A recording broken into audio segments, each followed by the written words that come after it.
Hey Reddit. Hospital work is serious. What regrets do you hear from dying patients? We need your help to grow.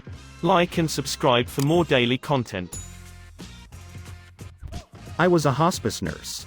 One of my elderly patients had skin cancer. A huge malignant melanoma on the side of his neck that was growing rapidly. He had been a farmer all his life and never married. One night we were talking and I asked him if there was anything he wished he had done differently in his life. And he thought about it a minute and said he wished he had worn a hat when he was farming. I wish he did too. I love his answer. I hope he's farming in a better place now. With a hat on. Damn, this comment out of all of them is the one that made me cry. I work in a hospital. Whenever someone is at the end of their life, they always just want to be with their loved ones. Any regrets I've heard is always family related. They wanted more time with the people they love. Most people are at peace with things though. People also tend to wish they took their health seriously. I read an essay by a dying woman once. I remember the lines. I want more time with Jason, her husband. I want more time with my kids. She was 51 when she wrote this and died. Her kids were in college or just past. She'd been married about half her life and her husband was about the same age. So a young widower. What you said just reminded me of that. Everyone wants what they can't have, time. I could see how if your last wish was more time with loved ones. Your main regret would be not doing everything possible health-wise to live longer. He wished he had been a better father to his daughter. He wished they had reconnected. His dementia prevented him from remembering they had reconnected years before and that she visited often. I wish I could have made him aware that he had accomplished his last wish. But he died not really understanding that. Holy shiz, this is the saddest post in the entire thread. In the it's not something most people see coming when they arrive, but it's usually the same regret when they are coherent. They all wish their family was there, which sucks even more lately with COVID since family can't come in initially. Or they cry out for their so in a panic. It's gotten to the point recently where we tell them, so is right here with you. The look of relief on people's faces just hearing that gets me every time. People just want to not be alone at the end. In a confession subreddit, a dude confessed how he was with a man. During his last moments he crashed his truck in the roadside. Op was behind him. Called the urgencies. As Op was waiting the ambulance. Even hearing it, the man asked after his wife. Where she was. That he wanted to see her.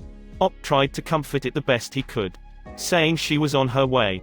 The man died when the ambulance arrived. Sometimes after, Op looked after this man. On social networks, he found out that this man's wife was already passed. And that he said to the man that his late wife was on her way. Thanks for being with them.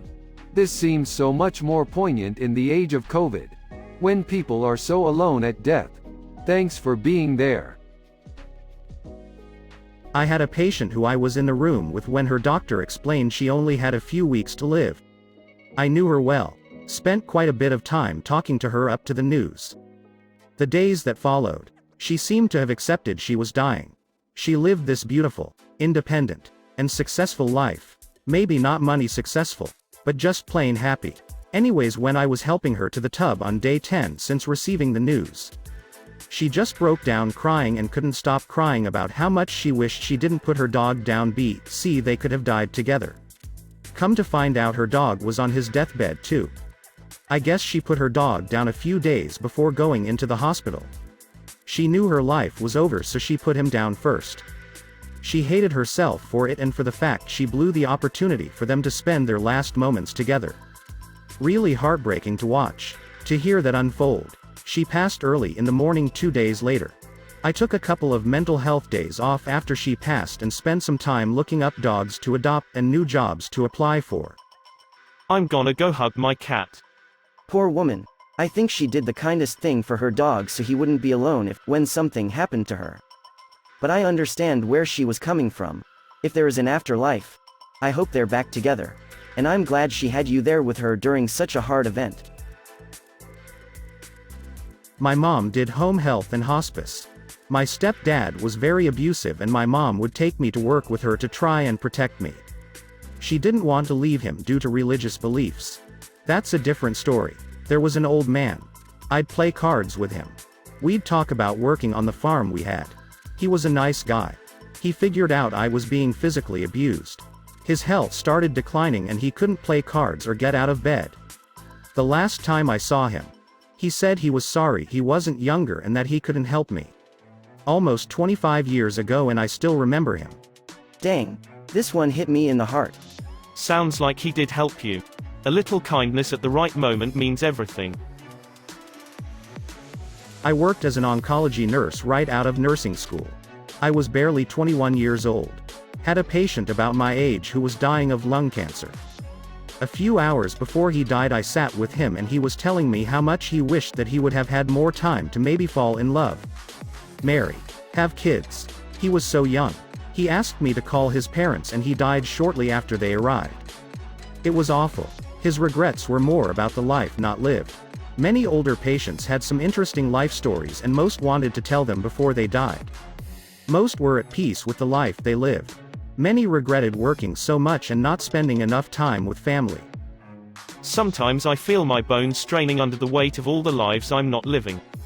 Jonathan Safran 4. Extremely loud and incredibly close. This made me cry. Removed. I did training to be a CNA and we had to work in a nursing home as part of our training. I didn't really get into any deep conversations with the patients there. But I can say this. If you have family in a nursing home, please visit with them. It's a sad and lonely place to be. Thanks for this. Last March my dad was all set to move into a nursing home that he and my mom chose for themselves some 15 years ago. The pandemic broke and I have kept him in his apartment since. Taking care of him myself. At a certain point I won't be able to care for him by myself and he will have to go. He is the snuggliest man and to live without touch will probably kill him fast. I don't mind that he will probably die in the next few years. I do mind if he dies of loneliness and isolation. I was a new nurse. Flying solo. We got a call for an incoming trauma. Woman in her 50s involved in a multi-car accident. We were already at the ambulance bay. Unsure of the woman's complete condition. She rolled in breathing on her own, but very labored with asymmetrical chest expansion. She was profusely bleeding, had multiple deep lacerations, pupils blown, debris covering most of her, etc. Her vitals were unstable. She was circling the drain. We knew she was on the verge of coding. I was standing near her head, ready to assist in supporting her airway but also providing comfort and doing my best to calm her. The woman looked me directly in the eyes and in a hoarse, labored voice stated, "I was angry." I told her I was disappointed in her. She began to cry. Her vitals plummeted. "I'm sorry," was the last thing she said before her heart stopped. We coded her, intubated her, performed round after round of ACLS, only to eventually have to call time of death. I still see her face at times. Her eyes filled with more emotional pain than physical. It took much longer and was so much harder to write this than I thought it would be. I read this and teared up. It's almost a metaphor for the pain we pass to each other as humans. One person's torture leads to another's. You have to live with that traumatic memory now, but it's not your fault. Not really hers either. Oh man, that was my biggest fear as a kid. And still pretty big now. My mom and I had a thing that no matter how angry we were, or how busy, we would tell each other, "I love you," before splitting up. Whether it was a short car ride, a phone call, or a cross-country trip. Just in case.